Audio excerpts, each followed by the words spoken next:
예수님의 공생의 사역은 가르치는 것과 치료하는 것과 전하시는 것이었습니다. 이 중에 가장 중요한 사역이 바로 가르치는 것이었습니다. 본 사건 이전에도 주님은 여러 가지 비유로 많은 무리들을 가르쳤습니다. 그렇다면 주님께서 그들을 가르치신 내용의 주제는 무엇인가 우리는 좀 생각해 봐야죠. 주님께서는 어떠한 주제를 가지고 사람들을 가르쳤는가? 그것이 뭔지 아십니까? 그것이 바로 하나님 나라입니다. 우리가 살고 있는 이 세상이 아니라 또 다른 세상이 있습니다. 전혀 다른 세상입니다. 그 세상을 주님께서 가르쳐 주고 있는 것입니다.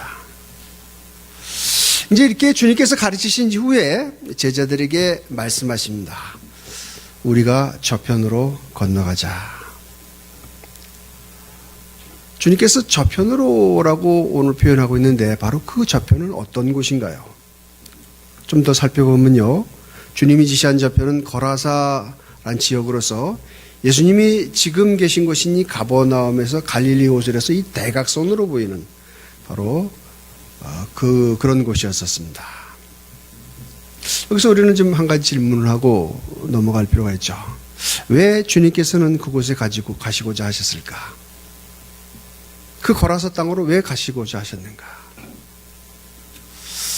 이어지는 5장을 보게 되면요. 그곳에 한 광이 있었습니다. 즉 군대에 귀신 들려서 고생하는 한 사람을 구하려고 하는 것이었습니다.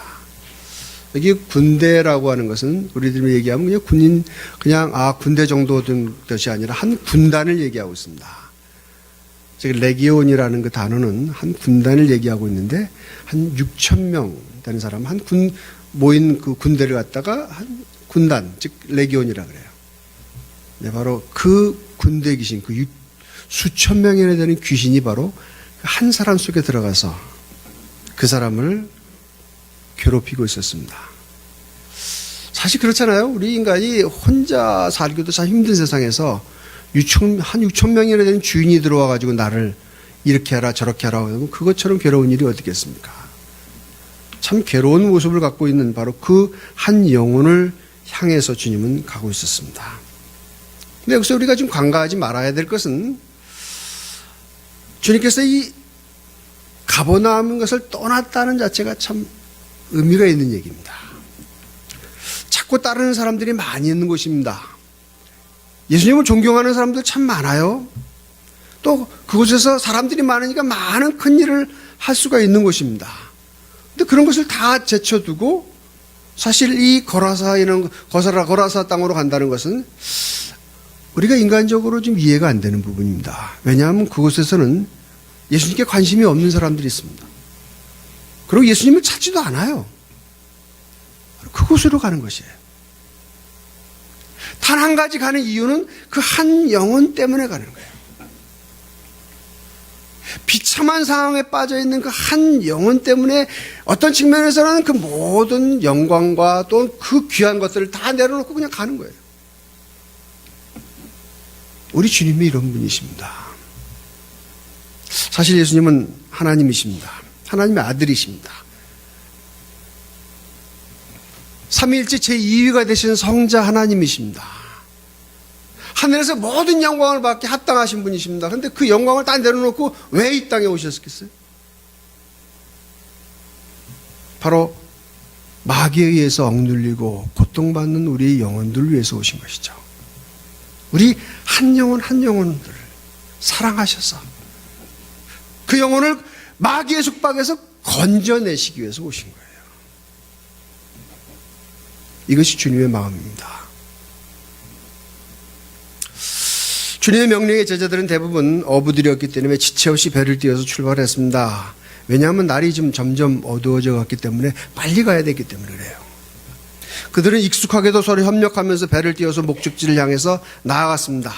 그런데 얼마 지나지 않아서 그들은 어려운 상황을 맞이하게 되었습니다. 성경은 이 어려움이 큰 광풍 때문이라고 표현하고 있습니다. 이 갈릴리 호수는요, 위로는 헐몬산이 있습니다. 그 헐몬산, 그 높은 산인데 그 위에서 찬 공기가 이렇게 쭉 내려와요. 그럼 이 따뜻한 공기가 있던 이 호수하고 부딪히면서 그때 광풍들이 가끔 일어납니다. 매일 일어나는 게 아닙니다. 가끔 일어나요. 근데 이 배, 거기서 어부 생활을 하는 이들은 그 사실을 잘 알고 있습니다. 그래서 이 제자들은 그 배를 띄우면서 가면서 다른 건 다 문제가 없습니다. 그런데 딱 그 광풍만 만나지 않았으면 좋겠다. 라고 하면서 그 배를 저어갔는데 그들에게 그 우려했던 그 광풍이 나타난 것이에요. 어떤 참 우리 인생이 좀 이런 모습 아니겠어요? 뭔가 좀 순탄하기를 원하는데 평탄하게 나의 삶을 좀 잘 순탄하게 갔으면 좋겠는데 우리의 인생이 그렇지 않잖아요. 각가지 어려움들을 만나게 되고 예기치도 않았던 그들을 만나면서 우리는 힘든 삶을 어떤 점에서 지금도 살고 있지 않습니까? 제자들은 대부분 어부들이었기 때문에 그러한 광풍에도 배를 잘 운전했습니다. 그러나 배로 밀려드는 물을 감당하기는 역부족이었습니다. 그래서 마가복음 오늘 37절에 큰 광풍이 일어나며 물결이 부딪혀 배에 들어와 배에 가득하게 되었다. 그렇죠? 여러분, 배에 물이 가득하게 되면 결과는 어떻게 되죠? 가라앉는 거죠. 물을 아무리 퍼내도 들어오는 물이 퍼내는 물보다 더 많았던 것입니다. 근데 그런 와중에서요, 우리는 전혀 다른 모습을 갖고 계신 한 분을 좀 살펴볼 필요가 있습니다. 아니, 대조가 되지 않아요? 다른 사람들은 물 퍼넣기를 바쁘고 결국 그러한 것을 감당하기 힘들면서 죽을 것 같은 위기를 맞이하고 있는데 한 분은 고온하게 주무시고 계십니다. 누구시죠? 우리 예수님이십니다. 아주 편안하게 정말 누가 업어가도 모를 정도로 주님께서는 깊은 잠 속에 빠져서 주무시고 계십니다. 왜 그러셨습니까? 왜 주님은 그렇게 깊은 잠 속에 주무셨습니까? 답은 한 가지죠. 피곤하셨기 때문에 그래요. 너무너무 피곤하셨습니다. 사실 예수님이 하신 일들을 보게 되면요, 그 스케줄을 보게 되면 굉장히 힘든 일들이었습니다. 사람을 고치는 일, 누구보다도 사람하고 이렇게 접촉하는 일이 가장 힘든 일이에요. 자기의 병을 고치겠다고 막 달려드는 사람들을 그들을 하나하나 고쳐주는 예수님의 입장에 한번 보십시오. 얼마나 힘들겠습니까? 뿐만 아니라 가르치시죠. 또 제자들을 훈련시키시죠. 시간 나면 기도해야죠. 그 바쁜 일정을 소화해내고 이제 다음 목적지로 가기 전에 그 중간에 짬을 내서 잠을 주무시고 계세요. 그 짧은 시간 동안에 얼마나 깊이 주무셨는지 그 광풍이 있는 중에도 전혀 일어날 기미가 없었던 것입니다. 아주 평화롭게 주무셨어요. 이 두 가지 대조되는 모습 좀 주의 있게 좀 살펴볼 필요가 있습니다. 반면 광풍과 싸우는 제자들은 곤히 주무시는 주님을 보면서 어떤 심정이었을까요? 처음에는 그렇지 않았을 것입니다. 그러나 점점 힘들어지면서 곤하게 주무시는 주님이 살짝 원망스러워지지 않았겠어요? 드디어 제자들은 더 이상 참을 수가 없어서 주님을 깨웠습니다. 예수께서 고물에서 베개를 메시고 주무시더니 제자들이 깨우며 가로되 선생님이여 우리의 죽게 된 것을 돌아보지 아니하시겠나이까. 처음에 깨운 거 아니었습니다. 나름대로 열심히 노력을 해왔지만 도저히 안 된 막바지 상황에서 이제 주님을 깨운 거예요. 우리가 죽게 된 것을 어떻게 좀 돌아보지 않겠습니까? 좀 뭔가 좀 해주십시오 하는 심정으로 예수님을 깨웠죠. 물론 주님은 사람이었지만 또한 하나님이셨습니다. 따라서 모든 상황을 잘 알고 있었습니다. 그런데 왜 주님은 잠잠하셨을까요? 다 아시면서도 주님은 왜 이런 육신 영혼 못 깨울 이유가 뭐 있겠어요? 못 일어날 이유가 뭐 있겠어요? 근데 그냥 잠자는 척은 아니지만 그냥 주무시고 계셨습니다. 왜 그러셨습니까? 그것은 주님께서는 주님 당신께 구원을 요청하실 때까지 기다리신 것입니다. 그렇습니다, 여러분. 우리가 위기를 당하게 되면 당연히 우리는 주님께 나가서 기도하죠. 그러나 기도하기 전까지는 주님께서 어떤 측면에서는 잠잠하세요. 기도라는 걸 통해서 하나님께서는 역사하십니다. 우리는 열심히 그래서 기도해야 됩니다. 우리의 삶의 어려운 문제들을 끌어안고 자기 혼자 끙끙대는 것이 아니라 갖고 주님께 나아가야 돼요. 나가서 기도하셔야 됩니다. 주님이 깨어나셔도 광풍은 여전히 왕성했습니다. 제자들은 모두 죽을 것 같은 위험 속에 두려워하고 있었습니다. 그런데 한 가지, 주님은 두려워하지 않았습니다. 그 이상하지 않아요? 다 두려워하는데 주님은 두려워하지 않아요. 왜 두려워하지 않습니까? 왜 이렇게 대조가 됩니까? 같은 상황을 맞이하는데 예수님도 인간이시니까, 육신을 가진 인간이시니까 그 상황을 뻔히 보고 계실 텐데 주님은 그 상황에서 두려워하지 않으세요. 이 차이가 무엇인지 우리는 좀 생각하고 넘어가야 하지 않겠어요? 왜 예수님은 그 죽을 것 같은 그 위기 속에서도 두려워하지 않았는지요? 그 이유의 답은 주님은 죄가 없으신 분이시기 때문에 그렇습니다. 중요한 사실입니다.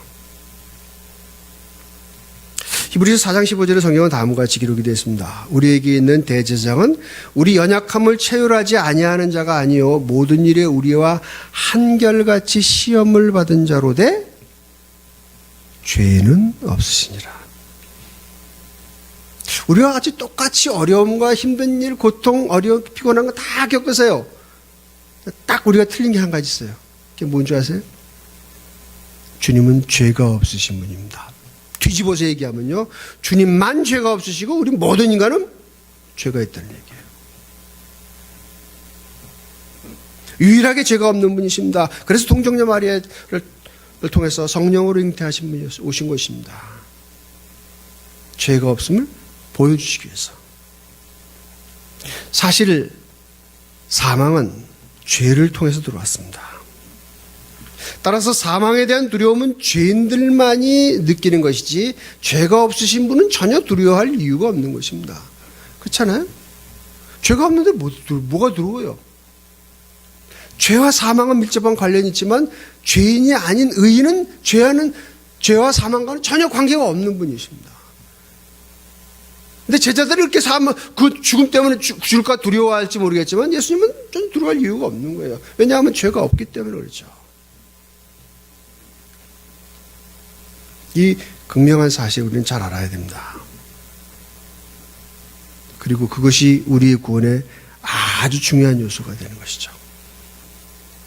그 죄가 없는 분이 우리를 대신해서 죄값을 치르셨기 때문에 우리가 죄가 없는 자가 되는 것.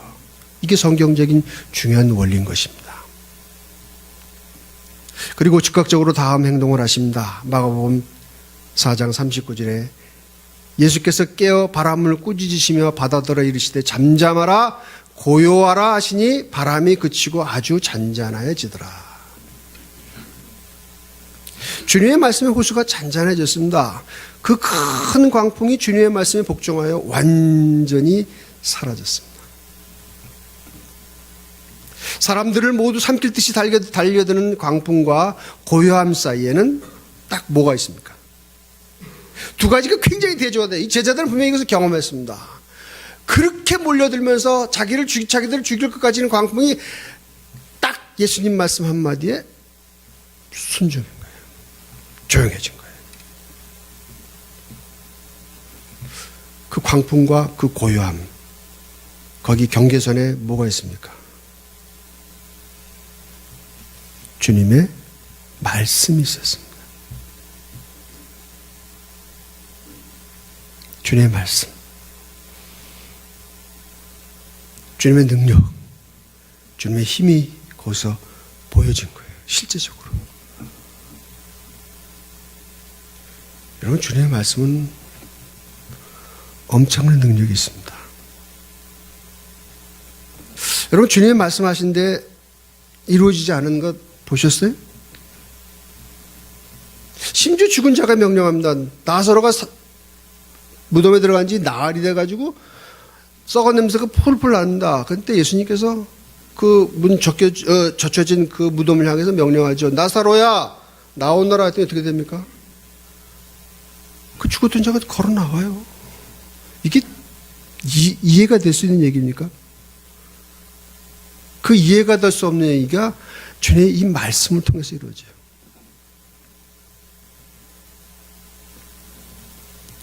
예수님의 행적을 주의하게 관찰하십시오. 여러분, 성경은 그냥 이야기 책이 아니에요. 그는 실제 경험했던 사람들이 기록한 책입니다.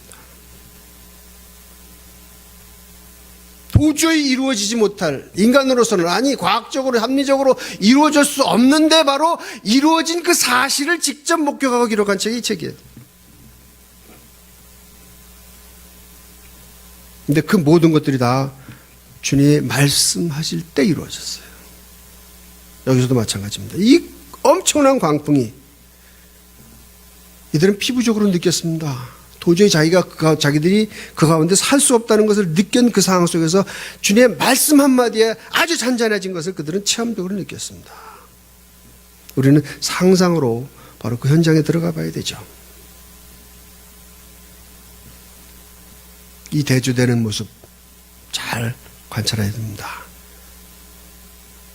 이런 일이 그때만 일어나는 것이 아니라 지금도 얼마든지 일어날 수 있습니다. 주님의 말씀만 임한다면요.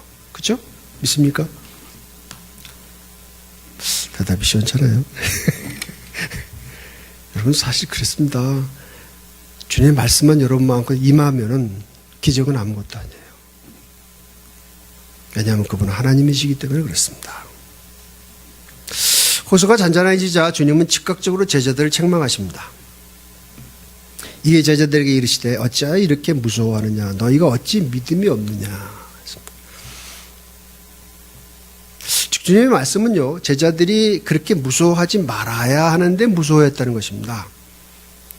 그리고 그 근본 이유가 바로 믿음이 없었기 때문이라고 하십니다. 우리는 주님께서 그들에게 하신 말씀을 좀 다시 돌아가서 생각해 볼 필요가 있습니다. 주님께서 제자들에게 뭐라고 얘기하시죠? 우리가 저편으로 건너가자. 우리가 저편으로 건너가자 하신, 그 말을 하신 분이 누구세요? 예수님이시죠. 지금 제자들이 누구의 말에 의해서 순종하며 가는 길입니까? 예수님이시죠. 즉 주님의 말씀에 따라 주님과 함께 가는 길입니다. 누가 책임자이십니까? 제자들이 책임자예요? 아니죠. 말씀하신 주님의 말씀대로 따라가니까 그 책임자가 주님이시잖아요. 그럼 누가 책임지겠습니까? 주님이시죠.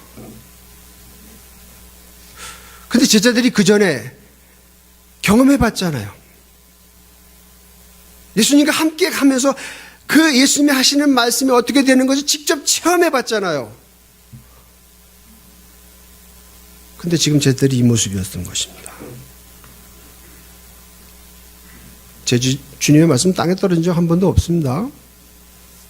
그것이 이루어지지 않을 것 같더라도 그냥 주님의 말씀은 그대로 다 이루어졌어요. 제자들이 그걸 체험 안 한 사람들이 아닙니다. 체험했습니다. 그리고 우리가 저편으로 가자라고 말씀하신 것 따라서 갔던 길입니다. 근데 그것을 믿지 못했기 때문에 우리 주님께 책망을 듣는 것입니다.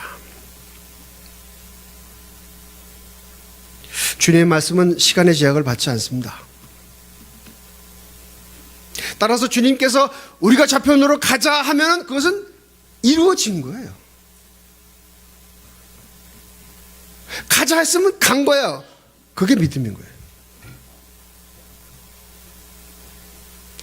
그 과거에 2000년 전에 있던 그 말씀들이 지금도 우리가 믿고 따르면 그대로 이루어지는 거예요. 믿음이에요. 왜요? 왜냐하면 예수님의 말씀은 시공을 결코 제약을 받지 않기 때문에 그렇습니다.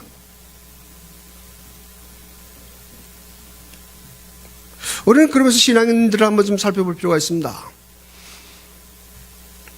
우리가 지난주까지 우리 목사님 사도행전 강의를 했었습니다. 그때 사도 바울이 유대에서 잡혀서 결국 로마로까지 가죠. 그 가는 과정이 그렇게 쉽지 않았다는 것을 우리는 알 수 있습니다. 그때 유대 사람들에게 잡혔을 때 예수님께서 뭐라고 말씀하십니까? 내가 로마에 가서도 증거하리라. 그리고 그 이후에 사도 바울은 어떤 어려움들을 겪습니까? 유대인들이 죽이려고 하죠. 또 이방인의 집권자들은 그들을 사도 바울을 붙잡아 두고서 2년 동안 감금시키고 그런 일들 하죠. 가다가 풍랑 맞아서 죽을 한 위기가 우리는 직접 성경을 통해서 확인해 봅니다. 근데 사도 바울은 전혀 요동이 없습니다. 왜요? 말씀하셨잖아요, 주님께서. 네가 로마에 가서도 증거하여야 하리라. 그것이 이루어진 거예요. 그것을 사도 바울은 굳게 믿었기 때문에 그 풍랑이 일고 막 배가 깨어지는데도 전혀 두려워하지 않았습니다. 다른 사람들은 죽을 것 때문에 두려워했지만 바울은 두려워하지 않았어요. 왜? 자기는 틀림없이 로마로 가니까요.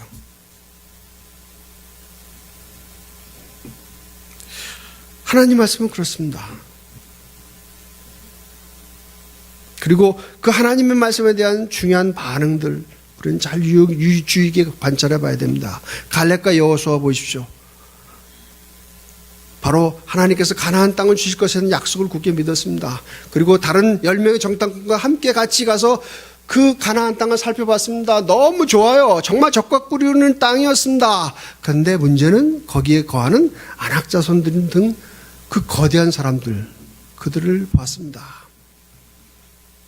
근데 그 보고 느낀 사람 두 배로 갈라졌습니다. 한 무리들은 그 장대한 무리들을 보면서 두려워 떠는 거죠. 우리는 그들의 메뚜기다. 우리 메뚜기 같다, 그들 앞에는. 어떻게 그렇게 정복하느냐. 말도 안 된다. 두려워 떨었습니다. 근데 이 갈렙과 여호수아, 그도 우리의 밥이다. 왜냐하면 하나님께서 그 주시기 약속하셨잖니. 그 아무것도 아니야. 하나님께서 이루시는 것을, 약속하신 것이 이루어질 것을 그들은 굳게 믿었습니다. 그래서 그들을 두려워하지 않았습니다. 그러나 다른 사람들은 상황에 두려워서 떨었습니다. 결과는 어떻습니까?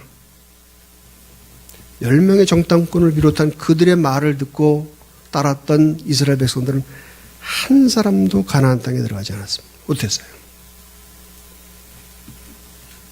근데 갈렙과 여호수아 80이 넘는 나이에 자기와 같은 나이에 있던 사람 다 죽었는데도 불구하고 그 나이에 그들은 당당하게 가나안 땅에 들어갔습니다. 하나님의 약속의 말씀을 붙잡기 때문이죠. 믿었기 때문이죠. 우리 신앙이라는 건 다른 거 없습니다. 주님의 말씀을 그대로 액면 그대로 믿는 것이에요. 그리고 그것은 그대로 이루어지게 돼 있습니다. 안 믿는 사람이 문제인 거죠. 근데 안 믿으면은 하나님은 결코 그런 사람들에게는 은혜를 베풀 조건이 없는 것이죠. 우리 종교개혁이 일어났을 때 종교개혁의 기치를 이루면서 사람들이 외쳤습니다. 오직 믿음, 오직 성경, 오직 은혜라는 기치를 들었습니다. 예, 오직 믿음밖에 없습니다. 제자들이 죽음을 두려워한 이유는 그 상황을 보면서 주님을 온전히 믿지 않았기 때문에 그런 어려움 속에 빠졌던 것이에요. 이것은 지금도 얼마든지 이루어진 일 아닙니까? 우리의 삶 속에서 어려움들이 몰려옵니다. 누구도 안 만난 사람 없습니다. 그런 상황만 보게 되면 우리는 당연히 그것은 커 보이고 우리는 메뚜기가 될 수밖에 없습니다. 그냥 우리의 인간의 한계를 넘는 일들이 얼마나 많습니까? 만약에 그것만 바라본다면 우리는 절대 그 어려운 상태에서 헤어나올 수가 없습니다. 우리 믿음의 사람들은 다른 사람이었죠. 그런 상황에서 뭘 바라봐야 됩니까? 주님 바라봐야죠. 주님. 그 영광 보좌를 다 뒤로 하시고 그 귀신에 들려가지고 헤매는 그 한 거라사인을 구하러 가신 것처럼 우리 마귀에 억눌려가지고 고통당하는 우리를 위해서 이 땅에 오신 그분, 그리고 우리를 위해서 십자가의 죽으심을 통해서 우리의 모든 죄를 용서해 주신 바로 그분, 바로 그분을 믿는 믿음으로 봐야죠. 어떤 눈으로 보느냐가 중요합니다. 우리의 삶의 현실을요. 현장을 보고 현실을 본다면은 어떤 측면에서 우리를 이길 자신은 우리의 삶에서 없습니다. 모두가 다 힘든 건 다 사실이에요. 그러나 주님의 말씀을 가지고 다시 한번 주님의 프리즘으로 다시 세상을 보십시오. 주님 앞에 주님도 똑같은 어려움들을 다 당했었습니다. 어려운 일을 다 있었습니다. 주님과 함께 가는 사람들에게 어려움들 다 있었습니다. 그러나 주님은 바로 그들에게 주님의 말씀으로 그 모든 것들을 다 해결해 주셨습니다. 주님께서 동의하신다면 뭘 두려울 게 있겠어요? 내가 주님을 믿는 믿음 안에 있느냐 없느냐의 문제지 나의 주어지는 상황의 문제는 아닙니다. 어쩌면 지금 우리 각자의 삶 속에서도 풍랑과 같은 일을 만나고 있는 분들도 계신지도 모릅니다. 풍랑만 보지 마십시오. 그 가운데 하신 주님의 말씀을 기억해야 됩니다. 제자들이 그렇게 풍랑이 있는데 바로 그 풍랑 속에서 그 풍랑만 바라봤기 때문에 그건 죽을 것 같은 위기 속에 빠졌던 거예요. 그들이 주님이 하신 약속, 저편으로 가자라는 그 말을 기억하고 주님은 말씀하신 것을 분명히 이루어지는 분인 줄 믿었더라면 두려워할 이유가 없었습니다. 무서워할 이유가 없었습니다. 절대 죽지 않습니다. 근데 그것을 믿지 않았기 때문에 그래서 주님의 책망을 듣고 바로 그 믿지 않는 그들을 향해서 주님께서는 또다시 말씀을 해 주셔야 했기 때문에 잔잔하라 고요하라고 말씀하신 거예요. 참 우리 주님 자비로우신 분이십니다. 우리의 믿음의 연약함을 다 아세요. 그래서 다시 기회를 주신 것입니다. 잔잔하라 고요하라 엄청난 일이죠. 기적이 일어났습니다. 그러나 주님께서는 바로 그 기적이 일어난 이후의 제자들보다는 그 전에 우리가 저편으로 가자 하는 그 말을 굳게 믿고 그 말씀대로 간 사람들을 더 원해요. 도마가 예수님이 부활하신 이후에 잘 믿지 못했습니다. 예수님이 부활했던 얘기를 믿지 못했어요. 그래서 도마가 제자들에게 얘기하죠. 자기 제자들에게, 예수님의 제자들에게, 내가 그 손에 손을 못 잡고 난 손에 손을 집어넣고 내 옆구리에 내 손목을 집어넣어 봐야 알겠다. 예수님께서 다 들으셨죠. 오셔서 주님께서는 말씀하시죠. 내 손을 내 손목에 집어넣고 옆구리에 너 손을 찔러봐라. 그러고 믿음 없는 자가 되지 말고 믿는 자가 되라. 그때 도마가 얘기하죠. 주여, 주는 나의 하나님이시요 나의 주님이십니다 라고 말씀하실 때 예수님께서 하신 의미 있는 말씀이죠. 내가 보고서 믿느냐? 보지 않고 믿는 자가 더 복되도다. 여러분, 어떤 측면에서 기적 많이 체험하고 막 환상 보고 이런 사람들, 이런 모습을 그렇게 해서 주님 믿는 사람 보면 부럽죠. 사실 부러워할 게 없습니다. 오히려 단순히 성경 말씀 읽고 믿음으로 주님 이런 분을 믿고 그 믿음대로 행하는 사람을 주님께서는 더 귀하게 보세요.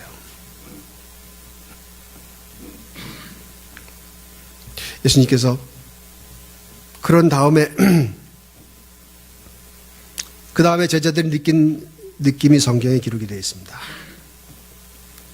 마지막 41절에 저희가 심히 두려워하여 서로 말하되 저가 뉘기의 바람과 바다라도 순종하는 것입니다.